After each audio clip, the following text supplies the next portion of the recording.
Well, good evening, everybody. Thank you all for coming. What a magnificent room we're in. Welcome. Welcome to the Muslim Institute's annual Ibn Rushd lecture. The first of what we hope will be an annual feast of ideas, debate, dissent, and maybe some agreement as well. My name is Ehsan Masood and I'm a trustee of the Muslim Institute, and my role tonight is to introduce our topic, our distinguished lecturer, Dr. Amira Bennison, and then to take your questions at the end, after which we'll have some food. One of the aims of these lectures is to introduce and debate the relevance today of ideas and events from the past. Each year's lecture will be on a different topic, but tonight we're going to discuss the man himself, Ibn Rushd, or Averroes, whose name we're honouring in the title of the series. Perhaps it's not going to be a surprise to anyone here that we live in a time of great tension between faith and reason, if I can put it in its most simplistic sense. But there has always existed a tension within religions, within all religions, and you could call it a tension of literalism. The tensions between those who interpret belief, human behaviour, or the content of texts in a very literal way, and those who are more selective.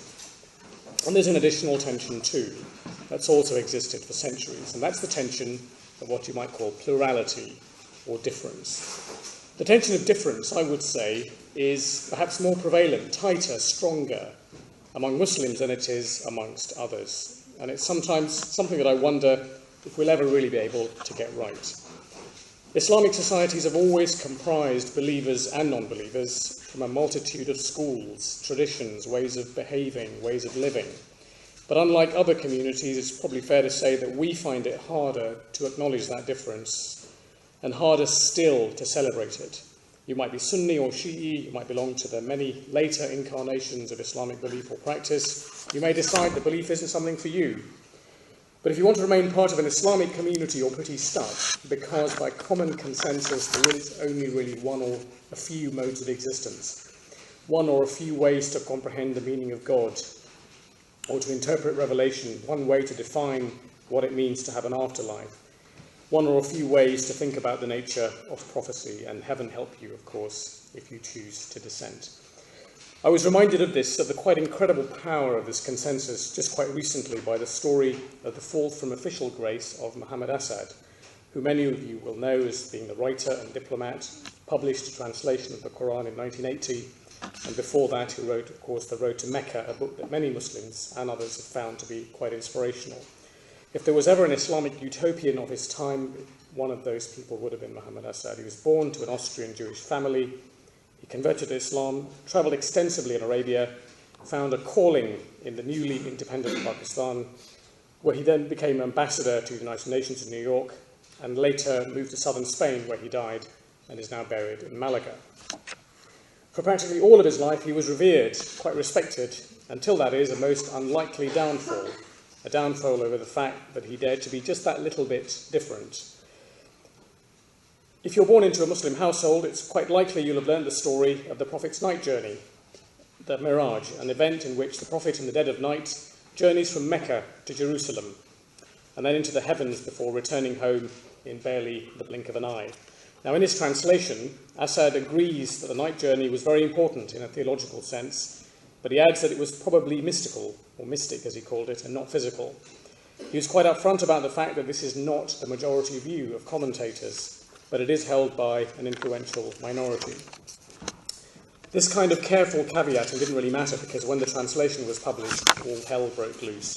The translator had committed that perhaps most cardinal of sins. He'd questioned something in the Holy Book, and for that he became a non-person in many of the countries where he was formerly very respected, including Saudi Arabia. Assad's translation went out of print quite quickly after 1980, and it's only just come back into circulation, but I haven't really checked if that particular phrase that he'd used is still there. Tonight we go 8 centuries further back, in Spain, to a period that many, including Muhammad Assad, saw as very much a multicultural golden age of convivencia, and we'll journey into the life of Ibn Rushd, remembered all over the world on street names, statues, postage stamps, but who also suffered towards the end of his life. Ibn Rushd was a jurist and a philosopher who found favour with the rulers of his day, but towards the end of his life was accused of heresy by his fellow scholars and exiled. In the Islamic East, he's kind of criticised sometimes for his defence of philosophy, but in Europe, he's sometimes celebrated for the same thing. Tonight's lecturer, Dr. Amira Bennison, who's reader in the history and culture of the Maghreb, and a fellow at Magdalen College at the University of Cambridge, will tell us more. She's the author of a number of books, the most recent of which is called The Great Caliphs, The Golden Age of the Abbasid Empire, and a book called Cities in the Pre-Modern Islamic World. Amira is a fantastic communicator, a great storyteller, and broadcasts regularly on television and radio. Many of you will have heard her on Thursday mornings on Radio 4 as a guest of Melvyn Bragg's In Our Time. She'll consider Ibn Rushd's life, his influence in Muslim and Christian circles. Who was he? How was he viewed in his own times? And what relevance does his philosophy and experiences, rather than his image, have for us today? Amira will speak for about 45 minutes, after which we'll have about the same amount of time for Q&A, at the end of which we'll have a vote of thanks from Muslim Institute's director, Merrill Davis. Merrill, can you raise your hand? There you are. And after which we can then retire for more conversation and for dinner.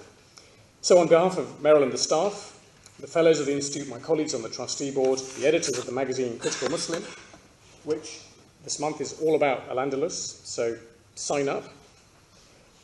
And also our sponsors, the Halal Food Foundation. I hope you really enjoy tonight's event. The Halal Food Foundation is, of course, the perfect sponsor for this event, which will provide you with much food for thought and sustenance for the soul. Ladies and gentlemen, Amira Bennison.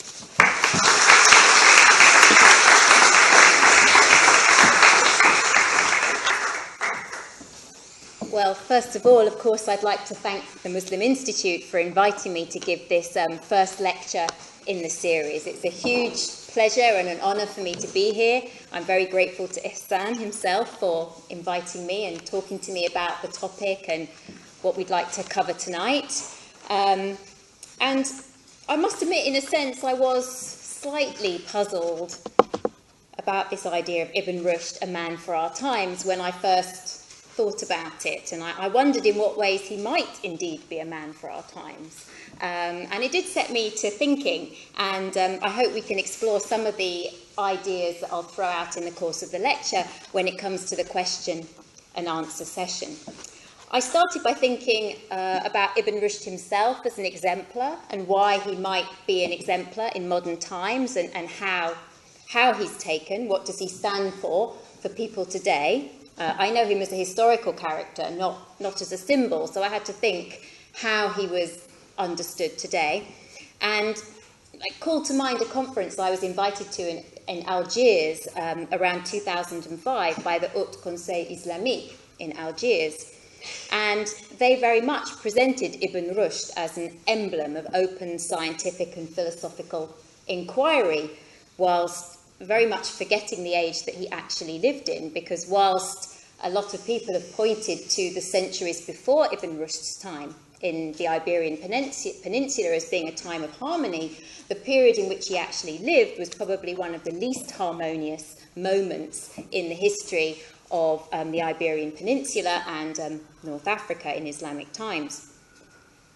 So obviously they were taking him as a symbol more than as a real historical figure.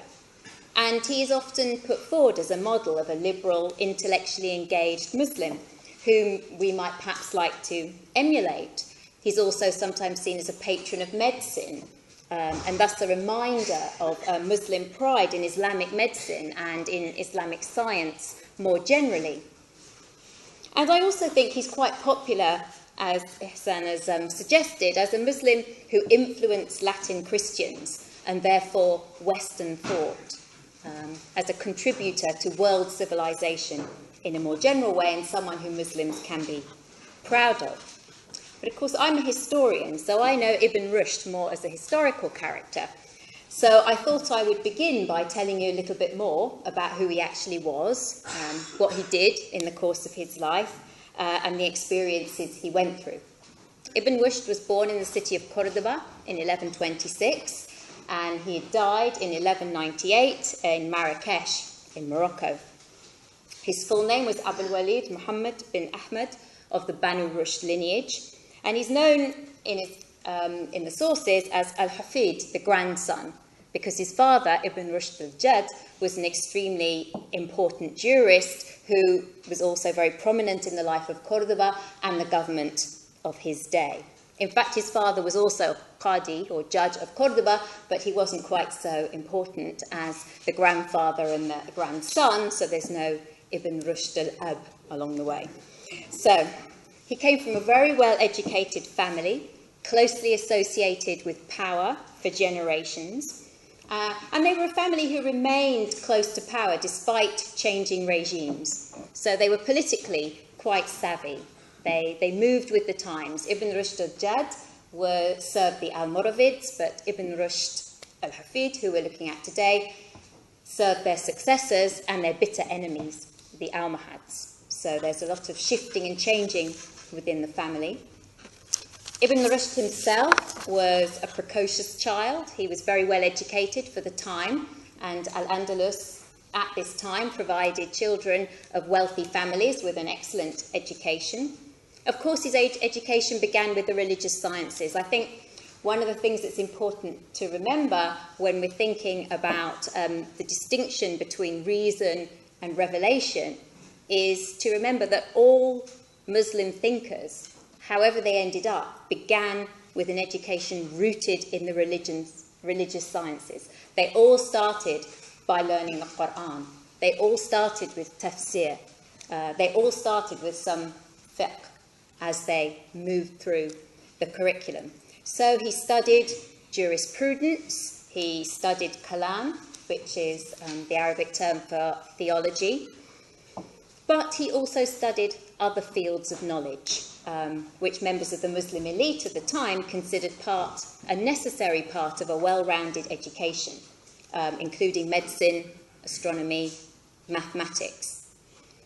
The biographers don't go into that much detail about what Ibn Rushd actually studied outside the religious curriculum, but they do mention that he did have a particular interest in what are called the sciences of the ancients, ulum al-awa'il, which meant the Greeks in this era. And a lot of Greek knowledge, of course, had by this time been translated into Arabic through the translation movement in Abbasid Baghdad in the 8th and 9th centuries. So there was a very large corpus of information that you could expect to find in most good libraries. If you look at slightly earlier references to libraries in the Islamic East, for instance, most libraries would have a room or a hall dedicated to the sciences of the ancients. And of course, it was not only in the East that you found these kind of libraries. You found them in Cairo, and you also found them in Cordoba as the long-standing Muslim capital of Al-Andalus. And Cordoba is one of those cities which is reputed to have had sort of thousands of libraries, both public and private.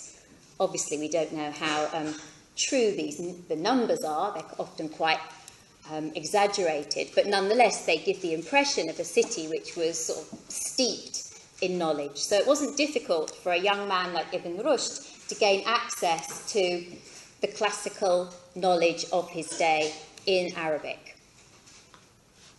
And he made full use of that. However, in the time he lived, Cordoba was no longer a capital. For both the Almoravids and the Almohads in the 11th and 12th centuries, their capital was in what's now Morocco, in Marrakesh. So the political power base of the empire was Marrakesh, and Ibn Rushd, like many aspiring young men, moved south to go to the seat of power, to work with scholars in the capital of the empire, in Marrakesh. He's reported to have been an empirical kind of man right from the outset. He's described in Marrakesh as taking astronomical readings out in the plains outside the city. So he was very interested in astronomy and looking at the position of the stars and taking readings from them. At some point in Marrakesh, he met another very important philosopher of the era, Ibn Tufayl, author of the work Hayy bin Yaqdhan, which is a story about how a human comes to understand the world if he's in isolation. So it's a story of a baby that ends up on an island alone and grows up and comes to understand the existence of God simply through observation of nature. And Hay bin Yaqzan was a very important text in the West, although Ibn Tufayl isn't as well known as Ibn Rushd. It was translated by Edward Pocock at Oxford in the 17th century. Pocock was a good friend of John Locke, and it influenced the philosophy of John Locke, and then it probably went on to be the prototype for Robinson Crusoe. So Hay bin Yaqzan was a hugely important text, although it's not one that we're perhaps aware of in this country always. Ibn Tufayl was also a physician, like many other scientists, and an intellectual companion of the caliph of the day. Yeah. Now, a key moment occurred in 1168 when Ibn Tufayl introduced Ibn Rushd to the Almohad Caliph, Abu Yaqub Yusuf, who asked him a few philosophical questions. Now, it gives us an understanding of the time to hear that Ibn Rushd didn't really dare say anything. He was extremely worried that this might be a trap, and that if he started talking philosophy, he might get into trouble for his views, even at this early stage. So Ibn Tufayl is, and this is a story recounted in various sources, including Al-Maraqashi, a historian from Marrakesh, who wrote some decades afterwards, who reports that Ibn Tufayl kind of encouraged Ibn Rushd by beginning the conversation himself. And it soon became obvious that the caliph was quite familiar with philosophical ideas and quite open to a discussion about issues that could be sensitive from the point of view of the religious scholars. But this was an elite intellectual environment, as this kind of concern on Ibn Rushd's part shows. The favour that he was granted as a result might surprise you, because despite the fact that he was discussing philosophy with the caliph, his reward was the judgeship of the city of Seville, which he got in 1169. So even at this stage, he was also important in the juridical and legal sphere, as well as in the philosophical sphere. And subsequently, in 1182, he got the judgeship of his own hometown, Cordoba, at the same time as he became chief physician to the caliph, following Ibn Tufayl in that post. So he's a man right at the top in the Almohad Empire.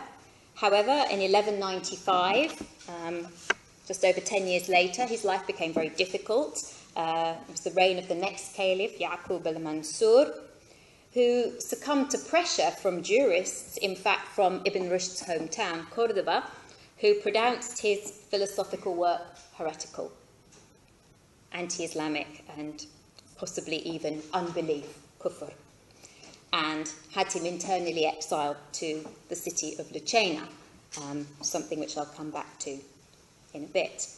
The caliph recalled him to Marrakesh after about 2 years and reinstated him in his post, but he died shortly afterwards. He was buried in Marrakesh, but his body was later moved back to his hometown of Cordoba. So that gives you a sort of a snapshot of his life, as we know it from various biographies. He was a very prolific scholar, so I shall now think a little bit more about his actual work. He was a religious scholar and a juridical scholar. He was also a philosopher and a physician, as we've seen. And although this is a debated point, I think we have to understand that he was an Almohad, that he participated in the Almohad movement, which had its own very particular ideology, which I'll talk about in a minute. And whether that was through conviction or pragmatism is very hard to say. But the fact that he held such important official positions in the Almohad Empire and some of his written works show that he was an Almohad. So he doesn't actually fit completely conveniently in either Sunni or Shi'i categories, which is something that obviously the later tradition is not very keen to engage with. He wrote many commentaries on the works of Aristotle, that, as I've said already, have been translated into Arabic in Baghdad, mainly in the 8th to 9th centuries. These commentaries are usually sort of categorised as minor, middle and great commentaries. He may have undertaken this work at the request of the Almohad Caliph. Ibn Tufayl, perhaps vaunting his own abilities, says that he was asked to write them, but he passed the job on to Ibn Rushd. We'll never know. Anyway. And he can be seen primarily as a commentator, which is not really quite fair, because the so-called commentaries are actually quite different types of work. You have sort of compendia, the jawami', which are kind of collections of information about different philosophical works. But then you have what are called, in the technical term, paraphrastic expositions, which is sort of paraphrases which summarise different works, and then commentaries proper, which are called, using the term probably familiar with from Quranic commentary, tafsir, which are long, lengthy engagements with a particular work of Aristotle, which give lengthy analysis and discussion of the various different points within the original text. And it's through these commentaries and other works that you can see how that Ibn Rushd is actually an independent philosopher. The commentaries include many new reflections on Aristotle's work. And I think it's very important to remember, and particularly when we're thinking about the translation movement and the transmission of knowledge from the East through Islamic Spain on into Europe, that the information that went on through into Europe was not simply Greek knowledge in Arabic. It was an enhanced and developed knowledge. It's Greek knowledge, yes, but it's also a knowledge that's been interrogated, questioned, debated, and discussed. And those materials are translated with the philosophy itself. So Latin Christendom didn't get Aristotle, they got the Arabic Aristotle, which is something slightly different. And I think that's sometimes forgotten when people are talking about the translation movement. And they're very grateful to Muslims having kindly passed on Greek knowledge without really understanding and recognising that there was a huge Muslim contribution as that knowledge passed through, which is what one would naturally expect in any process of transmission. Ibn Rushd is also famous, of course, for writing a rebuttal of Al-Ghazali's critique of philosophy, entitled The Incoherence of the Philosophers. So Ibn Rushd slightly cheekily titled his work The Incoherence of the Incoherents. But it's important to notice that this is actually an intellectual exercise. It's not a polemical exercise, because if you think of the dates, Al-Ghazali died in 1111 when Ibn Rushd wasn't even born. He was born in 1126. So when he's writing, when he's interrogating Al-Ghazali's work, he is doing it as an intellectual engagement and a discussion. He's not trying to get at Al-Ghazali personally. The main thrust of this really was to try and reintegrate philosophy and religious learning, but also to critique the non-engagement of a particular school of theology, the Ash'ari school, with rationalism. Ibn Rushd was much more in favour of a rationalist approach to revelation, which he thought revelation could sustain. He didn't think revelation was threatened by that application of reason. Now, many of Ibn Rushd's works are lost. Some are only known through translations into Latin or Hebrew, and some are only available in manuscript form, with great differences between versions. Before I came here, I was trying to get a handle on a few of them, and I actually gave up as this eminent scholar went through all the differences in two different manuscripts of a particular text, and the additions in the later version actually completely contradicted what was stated in the first version. So it's often very complicated when you're actually looking at Ibn Rushd's philosophy, and there's no real consensus, in fact, on what he was really trying to say. And one of the problems there is, in fact, if any one of you feels up to it, this would be a very good research project or even life's work, is we could very much do with edited editions of Ibn Rushd's work, translated into languages apart from Arabic. But Unfortunately, I think that's going to be some time coming. But what we can say about Ibn Rushd is that he appears to have been devoted to Aristotle. And what he wanted to put to one side was the mystical Neoplatonic casing, which was common in the Islamic East. And one reason that Aristotle was often seen through a Neoplatonic lens in the Islamic East was because a lot of things were attributed to Aristotle that weren't written by Aristotle. So there's a kind of a pseudo-Aristotle alive in the Islamic East, and people like Ibn Sina, Avicenna, were busy trying to reconcile different aspects of what they thought was the Aristotelian corpus, but they were actually trying to reconcile writings of different philosophers. And that could lead to a very fertile interaction with those sources. But Ibn Rushd was very focused on Aristotle alone.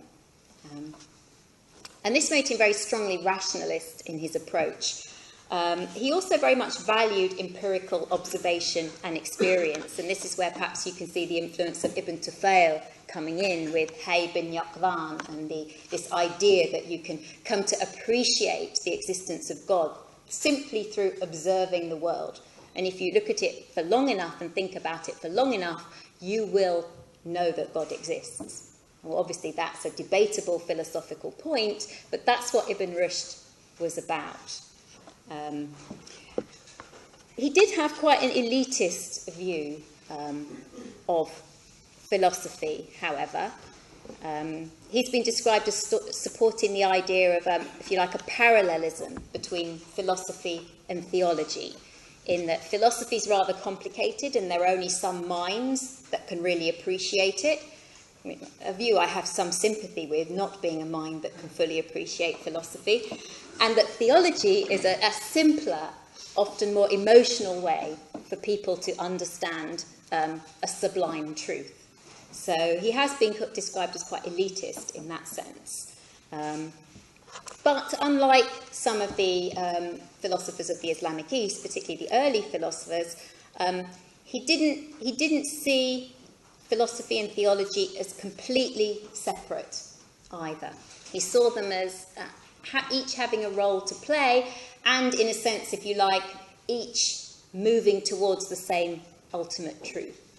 Whereas Al-Ghazali, if you like, had feared that they were two completely different truths. And if you followed the philosophical path, it would inevitably lead you to atheism.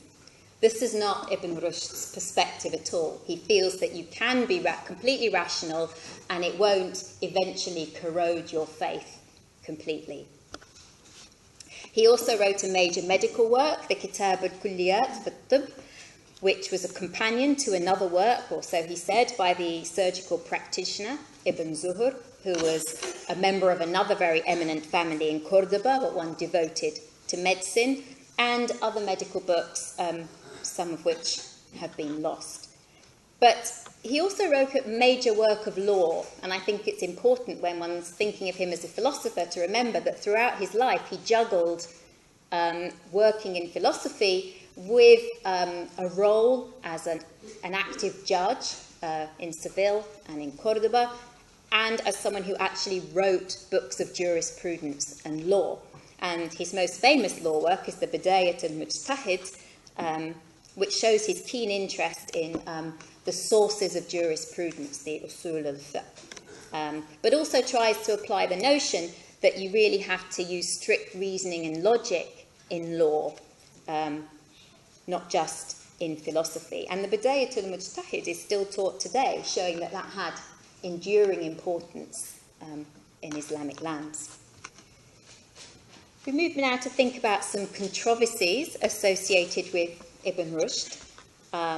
I think the first thing to say, and which is probably quite obvious to you by now, is that he's not a scholar in his ivory tower or a jurist scribbling away without thinking of real-life experience. He's a civil servant. He's very much a public intellectual of his time. People knew what he was doing. He spoke publicly. He was a well-known figure. And when you are a well-known figure, that does lead to controversies. And these occurred during his lifetime, and there are also debates about his heritage later on as well. And many of these controversies do relate to his relationship with the Almohad regime in power during his lifetime and his ideological stance towards Almohadism. Now, there is a slightly Spanish chauvinistic perspective which doesn't want Ibn Rushd to be an Almohad because that's a nasty North African idea.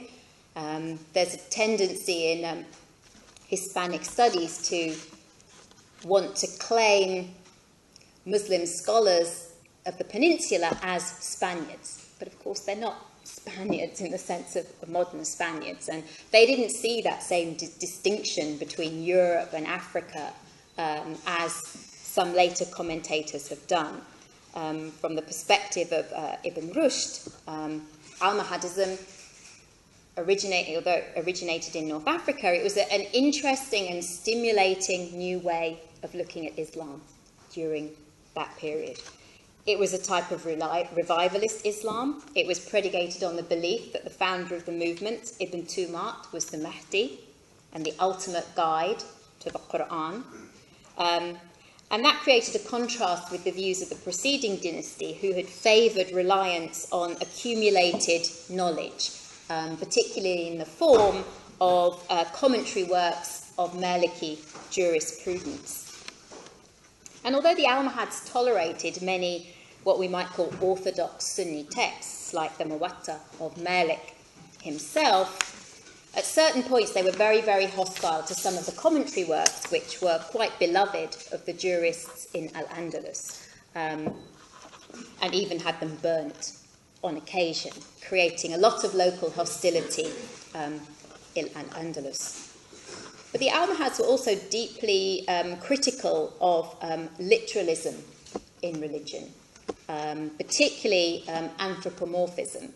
And they focused on various verses of the Quran which describe God metaphorically as having with human attributes, and were highly critical of the regime which preceded them, the Almoravids, for taking these kind of verses literally, and if you like, imagining God as a big person in the sky. The Almohads felt that this was very naive, very unsophisticated, and it compromised God's transcendence.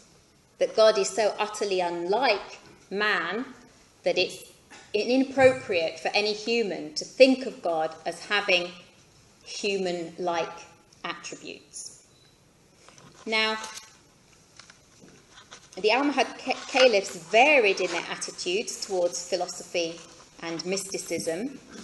On the one hand, Ibn Tumart is seen as following Al-Ghazali in many ways, particularly in his desire to integrate some of the new approaches to hadith studies of the 12th century, and also some mystical practices, and a more sophisticated and, to some extent, philosophical approach to religion. But Ibn Tumart was also very influenced by Ismaili Shi'ism. He studied in Egypt, which was ruled by the Fatimids during this period, who were an Ismaili Shi'i dynasty, and his claim to be the Mahdi and as a supreme guide with a special connection to God seems to have been inspired to a certain extent by the idea of the Fatimid Imam, although not exactly the same by any means. One other aspect of Ibn Tumart's thought, which is perhaps important here, is the fact that he encouraged or believed that individual Muslims should all understand their faith by using a certain amount of their reason. Aql is the word he uses in his recorded writings. And this was something that would be very dear to Ibn Rushd's heart, the idea of using aql to understand your religion. Where Ibn Rushd may have differed slightly with Ibn Tumart, but not necessarily with the later Almohads, was in Ibn Tumart's belief that individual Muslims were in error if they failed to sort of reach the higher intellectual level. And this sort of brings us back to this notion of anthropomorphism. From Ibn Tumart's point of view, every single Muslim had to understand that these verses were not to be taken literally. Ibn Rushd had a slightly more lenient view in that he felt that if people really couldn't grasp the abstract notion, it was okay if they used these kind of images and metaphors. If that helped them grow closer to God, then that was acceptable. But that was a slight move away from Ibn Tumart's own view. Now, Ibn Rushd was so close to the Almohad caliphs that we do really have to consider him as an Almohad in some sense. And scholars have even suggested that he actually wrote the Almohad Creed, the Aqidah, and that he, in trying to be a bit more lenient about some of Ibn Tumart's positions, he was actually trying to make Almohadism more palatable and more acceptable within society as a whole. And he was trying to integrate more people within the Andalusi fold, within the Almohad fold, and prevent big rifts forming between different groups in society. And his law books, in fact, are now considered to be Maliki rather than Almohad. And so in the area of jurisprudence, there was no great distinction between the two paths. Now, nonetheless, Almohads and their supporters were not terribly popular among the long-established juridical class in Al-Andalus, who were, by and large, Maliki. And Ibn Rushd's exile and disgrace are linked to resistance from this group of conservative jurists in Cordoba who made certain charges against him, which led to a very dramatic phase late in his life. These problems arose around 1194, 1195, and once charges were laid against Ibn Rushd, the caliph felt obliged to respond. The charges included the fact that Ibn Rushd was actually an unbeliever because of his views, one of which was that he thought that Venus was not a planet, but a goddess. This is one of the accusations made against poor Ibn Rushd. The jurists also argued that philosophy in general should be considered unbelief, kufr, that there was no room for philosophy within their interpretation of Islam. They also, more unusually, suggested that he was actually of relatively recent Jewish ancestry, and that therefore his devotion to Islam was suspect. Now, this might seem somewhat spurious, but in the Almohad context, it was maybe one of the things that made it very difficult for the caliph to ignore the more substantive accusations against Ibn Rushd. Because one of the very unusual aspects of Almohad doctrine was that they didn't formally recognise the dhimma, the pact of toleration of Jewish and Christian communities and other peoples of the book within Islamic lands. And 20 or 30 years before, they had probably engaged in extensive, but actually quite superficial, forced conversion of Jews to Islam throughout their domains. Now, I've argued elsewhere that this probably didn't happen in many areas because the Almohads simply didn't have enough troops or enforcers to actually forcibly convert large numbers of people across their empire, which at one point stretched from Cordoba all the way to Tunis. However, they did have the means to impose these kind of regulations in major cities like Cordoba, Marrakesh, and other centres of government. But at the time of Ibn Rushd's disgrace, this group of forced converts were causing concern in society. The caliph himself was worried that these forcibly converted Jews were not actually Muslims, but were still Jews at heart, so if you like, crypto Jews. And as a result, he's described by al-Marrakeshi lamenting this awkward situation and saying, well, if I was certain that they were Jews, I would kill them. And if I was certain that they were Muslims, I'd offer them favour. But since I have no real idea what they are, I'm going to force them to wear distinctive dress. So they were forced to wear rather ugly black garments with long sleeves, rather like the gowns we're forced to wear in college at Cambridge. And Ibn Rushd's, this accusation about Ibn Rushd's ancestry fits in, I think, to this discussion that's taking place at the time about people converting, being insincere in their conversion, and how you deal with people you forcibly converted. Of course, this was exactly the same problem that the Christian Spanish later faced when they forcibly converted Muslims. They then also became deeply concerned about the sincerity of that forced conversion, not surprisingly. And because there was this association at this particular point between forced conversion, crypto-Judaism, and therefore illicit beliefs, by suggesting that Ibn Rushd's family, not Ibn Rushd himself, but Ibn Rushd's family were converts from Judaism, it kind of gave a certain added weight in these particular political circumstances to the charges against him. The Caliph tried to dismiss the complaints, but they persisted, and eventually he felt obliged to dissimulate his own support for philosophy and issue a directive against its practice and exile Ibn Rushd to Lucena. Now, this is Lucena is about 70 miles southeast of Cordoba, and it was a city that was actually called the Town of the Jews because it had a high proportion of Jewish inhabitants.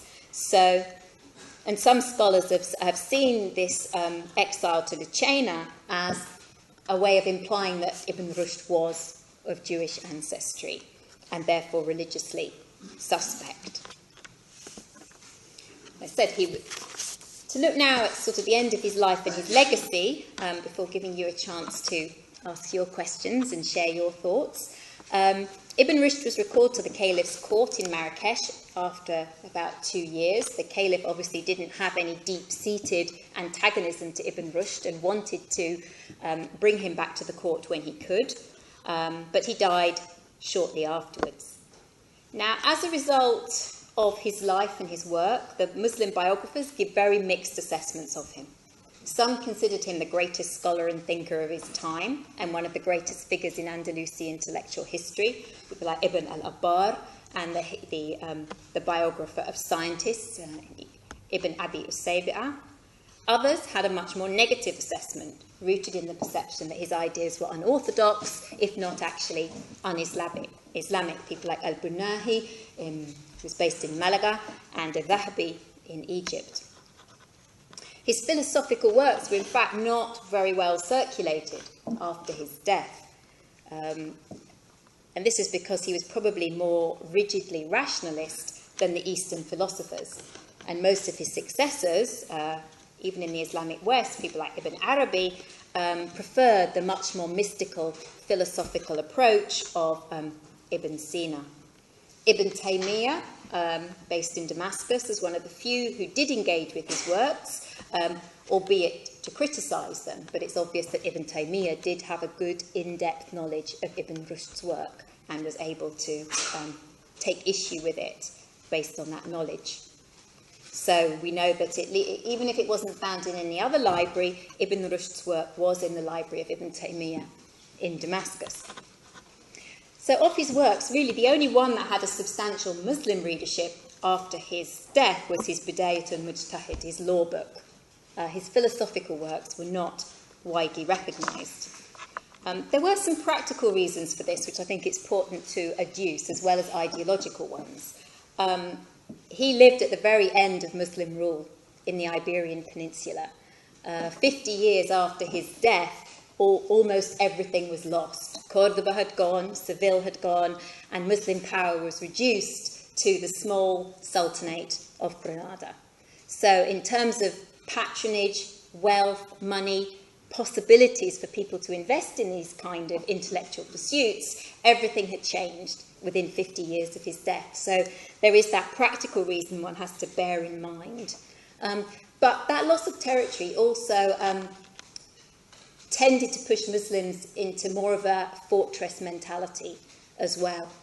And it's recorded that the Islamic civilization of Granada was much more rigid than it had been in earlier eras in Spain. And the Granadans were very focused on everybody doing everything exactly right and performing even their prayer in exactly the same way as each other, as a way of uniting a beleaguered community. And I think that's something we can all understand. And so discussion of philosophy was not appropriate in that environment.